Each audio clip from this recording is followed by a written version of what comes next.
But the Palestinian people's right to self-determination, their right to justice, must also be recognized. And put yourself in their shoes. Look at the world through their eyes. It is not fair that a Palestinian child cannot grow up in a state of their own.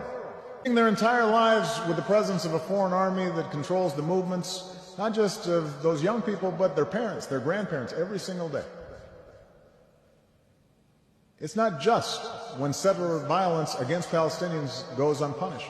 It's not right to prevent Palestinians from farming their lands or restricting a student's ability to move around the West Bank or displace Palestinian families from their homes.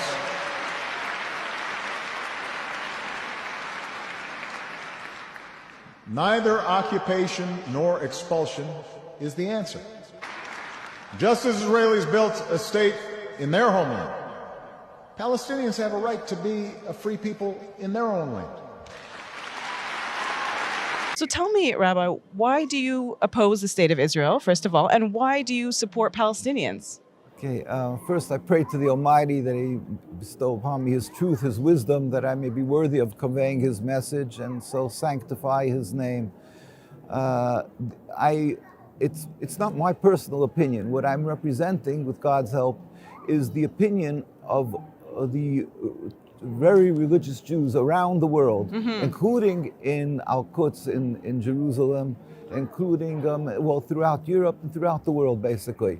This movement, the concept of creating a state sovereignty, and what they want to call a Jewish sovereignty, that concept, is a movement that started around 150 years ago.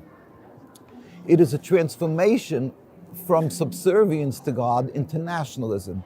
Have a piece of land, to be a nation amongst nations, to be comparable to all the great countries. Now, that in and of itself, even if it would have not affected the Palestinian people, the inhabitants, the indigenous people, in other words, if the land would have been uninhabited, it would still be forbidden for the Jewish people to have this concept of sovereignty, of a nationalism. Told by the Almighty that it is His will that we should not be this sovereign nation. We should be loyal citizens in every country we're residing, and we should not attempt to return en masse as a large group of people, or try to recreate even one small, 1 inch, 1 centimeter of a Jewish sovereignty. Because it is like medicine from God to break our haughtiness. That's what we believe. So there is actually we were put under 3 oaths, and that King Solomon, who built the temple, wrote a book of prophecies called Shir HaShirim, Song of Songs, and he speaks about these 3 oaths that God put us under. One is that we should not return en masse to the Holy Land once we were dispersed amongst the nations. Secondly, we are not to rebel against any nation. We have to be loyal citizens in every country we reside. A Canadian citizen has to pray for the well-being of the country, even if you're not happy, or let's say throughout our history, Jews were many times forbidden to buy land and they were taxed to a much higher degree. Still in all, we have to be loyal citizens and not rebel against that country. Thirdly, we are not to make any attempt to end exile. Why? Because it's because of our sins we are spread out. God is compassionate. And the Almighty, when the time will come, which every Jew yearns for, that the time will eventually come, with the Almighty will make a metaphysical change in the world, and all humanity will recognize one God. Then God will return us, and God Himself will rebuild the temple without any human intervention. There will be a spirit, like a miraculous spirit in the world that will stop being atheists and so forth. Everybody will believe in God. It says, all the nations will hold hands and join to serve God. That will happen. Then we will return and we will become close to God again in His heart. That how does that come about? Like, how would you know that we're in that state? We will know that because, like I said, there will be a spirit of holiness, of godliness. There will be a spirit of people returning. The Messiah. See, obviously the Jewish and Muslim people have a distinctly different concept of what the Messiah is, Mashiach. But we believe, but that's really neither here nor there, because what will happen, it will happen. And we were never deemed a threat for the Muslim people because of the difference of our approach, because we are clearly, as I've mentioned, we are forbidden to make any attempts to return. We just believe and we pray to God constantly that He should bring about this end day, and when all humanity will serve Him. So we yearn to return. We yearn with all our hearts. We say it every day in our prayers that we want. But we haven't. For 2,000 years, we patiently wait and we serve God, upholding the Torah, the covenant, in every land where we are, being all citizens and so forth. Zionism was created by mostly non-religious Jews. Zionism was created by mostly non-religious Jews. It was a nationalist movement of people who estranged themselves from God, from the Torah. They were non-religious. I always like to carry around a picture of the first, this was the Declaration of Independence, the first Prime Minister, David Ben-Gurion, and they're making a so-called Jewish state, 1948. Yes. And so it's Jewish. Supposedly they're returning to God. They're saying it's the end of exile, and not one of them is covering their heads. You know, so you see what the falseness of it. But still in all, the Zionists, they put on a facade and of Judaism. They incorporated religion in order that the world should say, oh, it's a religious thing, we have to support them. The evangelistic Christians and the millions and millions support them. Jews who don't know the Torah well, unfortunately, the more non-religious, and they say, oh, and they have this emotional playing, we're returning 2,000 years, we're in exile. That's the difference between Judaism and Zionism. Now, so in other words, in short, and very concisely, Judaism is subservience to God, Zionism is nationalism, and it's expressly forbidden for us. So in short, and very concisely, Judaism is subservience to God, Zionism is nationalism, and it's expressly forbidden for us. So around the world, no matter what community, if you go to Argentina, you go to England, Stamford Hills in London, New York, where we're from, the very religious community, and in Jerusalem, the very religious community is in total opposition to the creation of the state. And now I have to add something very important. In other words, for us to have a state, as I said, would be even in an uninhabited land. But being that they created this state in a land that they needed for their purpose, Palestine. But Palestine was an inhabited land. The majority were Muslims. The second group of people that lived there in numbers were the Christians, and the third were the Jews. Because as individuals, we were allowed to, by God, were permitted to live there, but not as a nation. So in order for them to create their state, they had to expel, at least on the best, the Palestinian people. That is, it's it flies in the face of what our Torah is about, because in the Torah it says, thou shalt not kill, thou shalt not steal. We have to be, mahu rachum, rachum, just as God is compassionate, we have to be compassionate. I mean, and certainly not to steal or kill and expel people. How dare they? And on top of that, we have to remember that in this 2,000 years of exile that we've suffered, so much because we are Jews. The Jews were burnt at the stake. They tried to forcefully convert Jews by the Crusades, by the Inquisition. And when they were expelled from Spain, from Italy, where did the Jews go? The Muslim lands took in the Jews. They embraced us in every Muslim land. Iran, wherever you would like, Palestine, it was under the Ottoman Empire. They took us in and we flourished in their lands. There was no human rights groups to protect us, yet we flourished. It wasn't necessary human rights. So now for the Zionists to come along and accuse the Muslims of an ingrained hate to Jews, or the Palestinian people, an ingrained hate.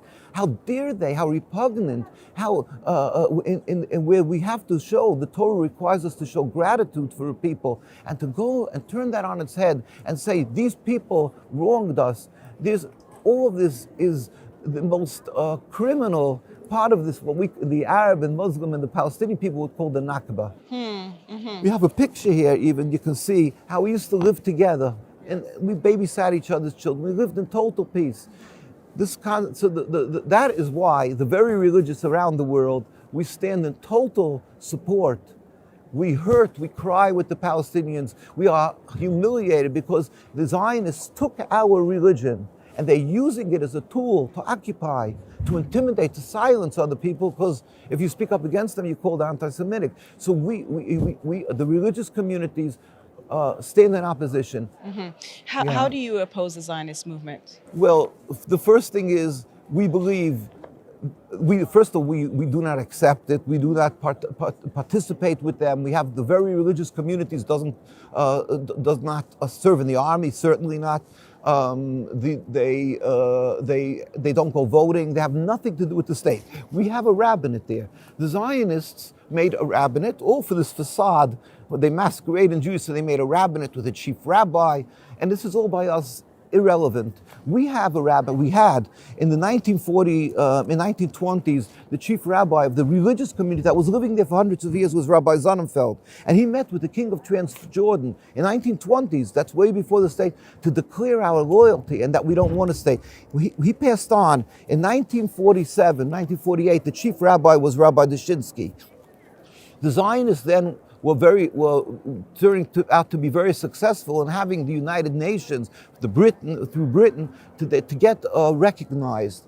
So Rabbi Sonnenfeld, Rabbi Dushinsky, of blessed memory, this is the records of the United Nations. In 1947, a declaration before the United Nations, he said, "We furthermore wish to express our definite opposition to a Jewish state in any part of Palestine." This is the very religious, representing the religious Jewish community, says we don't want a Jewish state. And these people are imposters, the one are doing it.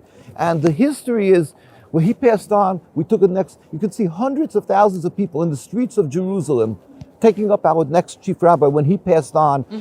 We have hundreds of thousands of Jews living there now under this Eid Harei, this God-fearing community that does not recognize the authority of the state of Israel. In fact, they demonstrate daily.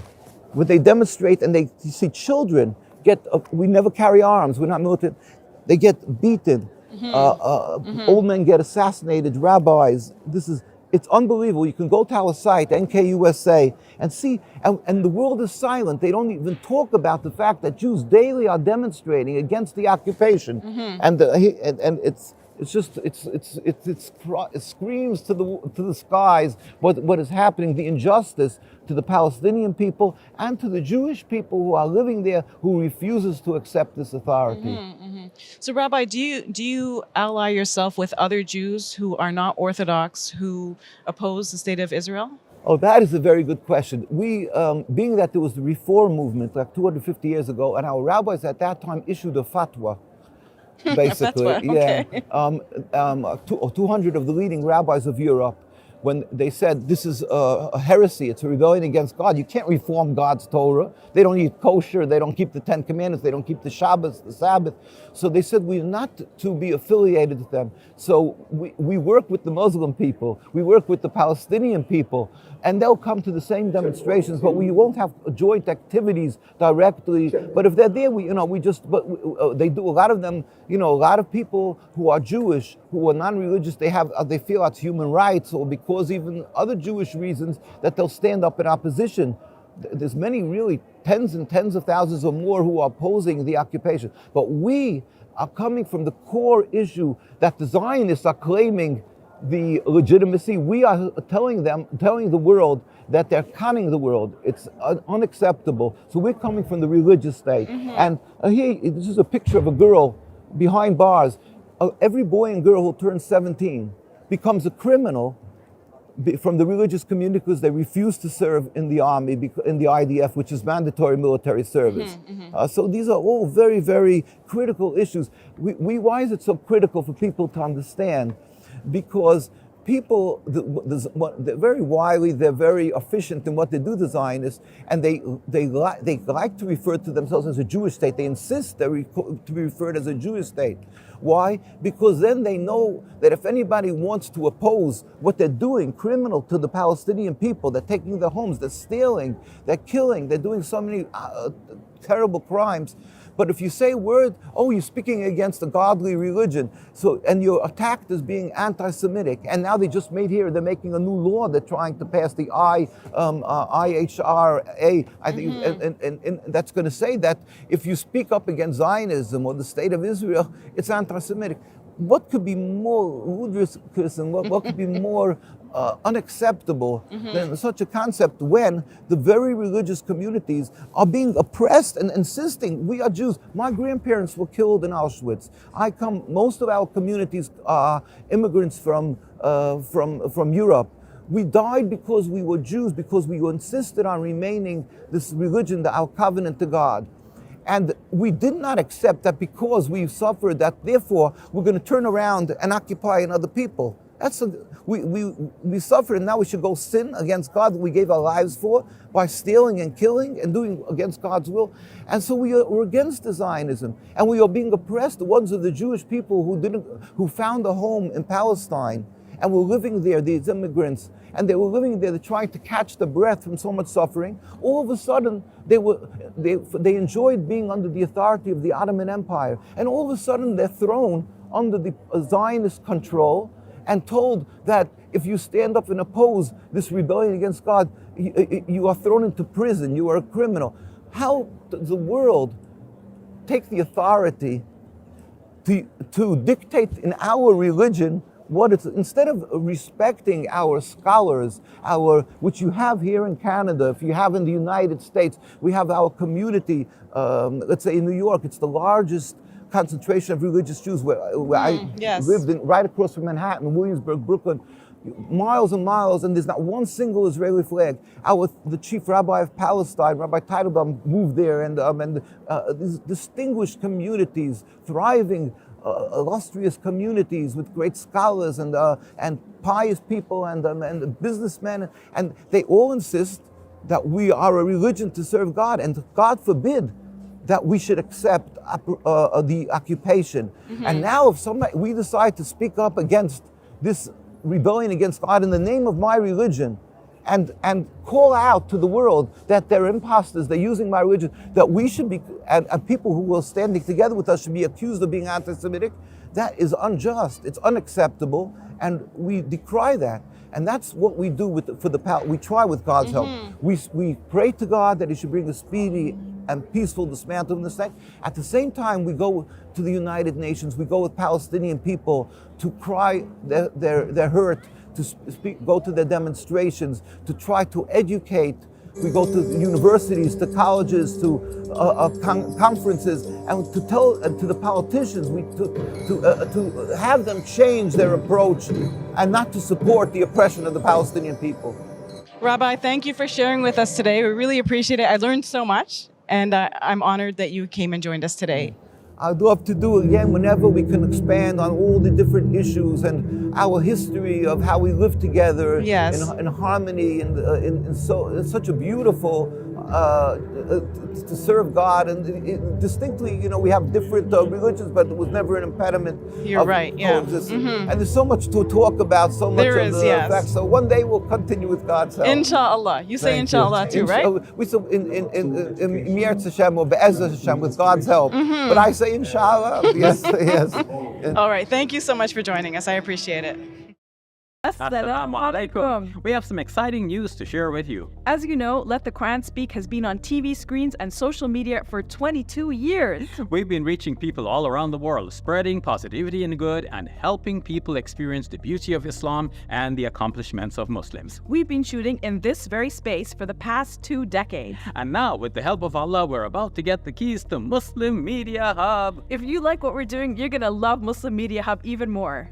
Because it's the next step up. Think new TV shows, podcasts, social media content, and films. It will have new talent, more youth, and a lot more space and resources to do what we love. Spread the message of Allah. Our Muslim Media Hub costs $2.4 million.